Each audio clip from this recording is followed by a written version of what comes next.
አንተው እያስተካከልክ ያዘኝ ነው የሚባለው። ከእጅህ አታውጣኝ፣ ወደ ቤቴ የመጣውን አስወጥቼ አልሰደውም ብለሃልና አንተ አስተካክለኝ። ብቻዬን አልሆነልኝም። እስተካከላለሁ ብዬ ያቀድኩት ብዙ ነበር። ብዙ ቀን እየማልኩ እየተገዘትኩ ለመስተካከል ወስኛለሁ። ግን እርዳኝ ጌታዬ፣ አቅቶኛል ማለት ያስፈልጋል።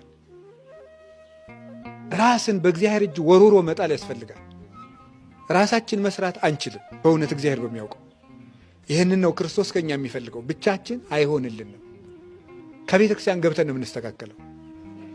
ሌላው የምነግራችሁ ሁለተኛው ሐሳቤ ብቻችን አንችልም በሚል ርዕስ የነገርኳችሁ ከእግዚአብሔር ተለይቶ አገልግሎት የለም። ብዙ ሰው ከእግዚአብሔር የተለየ ነው። የእግዚአብሔርን አገልግሎት ግን ያገለግላል። ሳይጸልይ ያገለግላል። ጸሎት አይጸልይም፣ ግን አገልጋይ ነው፣ ወይም አስተባባሪ ነው፣ ወይም የሆነ ነገር ኃላፊ ነው፣ ወይም የሆነ ነገር ነው ቤተ ክርስቲያን ውስጥ ግን አያገለግልም።